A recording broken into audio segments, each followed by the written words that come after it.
मंत्र।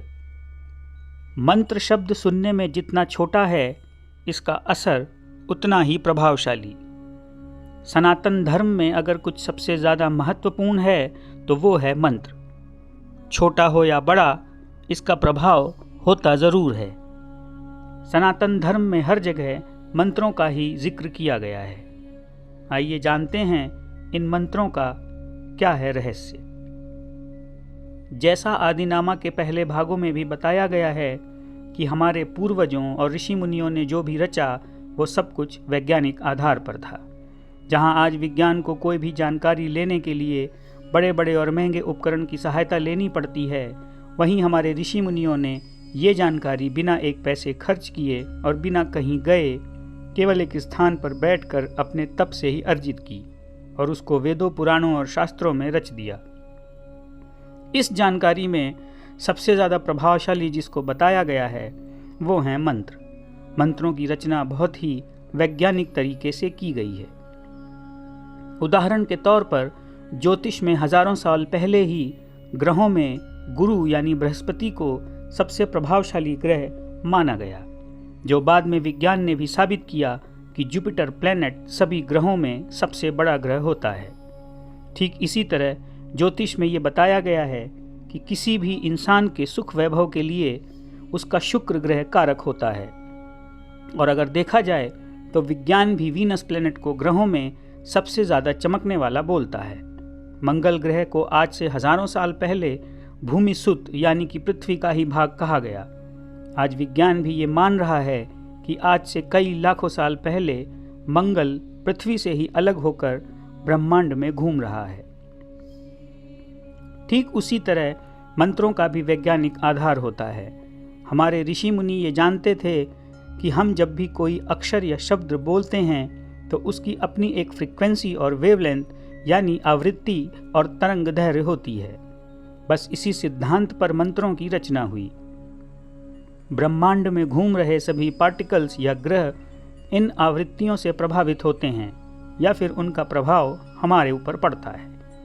ऋषि मुनियों ने ग्रहों के हिसाब से ऐसे मंत्रों की रचना की कि उनके उच्चारण से वो आवृत्ति पैदा हो जिससे संबंधित ग्रह पर प्रभाव पड़े।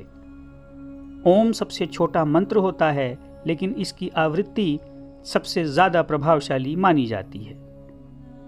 जब हम किसी मंत्र का उच्चारण करते हैं तो उससे उत्पन्न ध्वनि की आवृत्ति तरंग दैर्घ्य हमारे मुंह से निकलकर ब्रह्मांड में चली जाती है और ग्रहों से निकलने वाली ऊर्जा या तरंग वापस आपको प्रभावित करती है। आप सभी जानते होंगे कि ऊर्जा कभी खत्म नहीं होती बल्कि स्थानांतरित होती है। ठीक उसी तरह इन मंत्रों की ध्वनि ऊर्जा भी ब्रह्मांड में जाकर समाप्त नहीं होती बल्कि उस ग्रह को प्रभावित करती है जिससे उस मंत्र का संबंध है। बहुत छोटे से उदाहरण के तौर पर 5 लोग अगर एक जगह खड़े हैं और उनमें से किसी एक का नाम पुकारा जाए तो केवल वही आगे आएगा, बाकी नहीं। ठीक उसी तरह मंत्र भी उस ग्रह को ही प्रभावित करते हैं, किसी दूसरे को नहीं। ज्योतिष के हिसाब से जब आपकी कुंडली में कोई ग्रह दोष होता है तो उस ग्रह से संबंधित मंत्रों के उच्चारण के लिए बोला जाता है ताकि मंत्रों से उस ग्रह पर प्रभाव पड़े और ग्रहों से निकलने वाली ऊर्जा या तरंग के प्रभाव से आपकी रक्षा करे या प्रभाव को कम या ज़्यादा कर दे। शायद कम लोगों को पता होगा कि चीन देश ने एक शोध किया जिसमें यह पाया गया कि अगर ओम मंत्र की आवृत्ति को लाखों गुना बढ़ाकर पृथ्वी से मंगल या चांद की तरफ भेजा जाए तो उसकी ताकत इतनी होगी कि चांद या मंगल पर भूचाल आ जाएगा। इसीलिए पुराने समय में हवन या पूजा करते वक्त बहुत सारे पंडित या साधु एक साथ मंत्रों का उच्चारण करते थे ताकि एक साथ इतने लोगों द्वारा मंत्रों के उच्चारण से शक्ति ज़्यादा पैदा हो जो ब्रह्मांड में जाकर ग्रहों को प्रभावित कर सके। हाल फिलहाल में चल रहे बहुत सारे शोधों में ये भी माना गया है कि सुबह सुबह खाली पेट अगर ओम मंत्र का ठीक से जाप या उच्चारण किया जाए तो उसके कंपन से शरीर में मौजूद विषाणु मरने लगते हैं और शरीर निरोगी रहता है।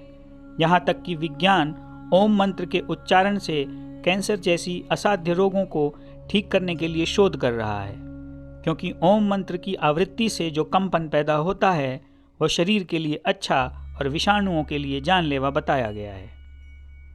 हर मंत्र का अपना अलग प्रभाव होता है, इसलिए मंत्रों के उच्चारण का तरीका एकदम सही और स्पष्ट होना चाहिए।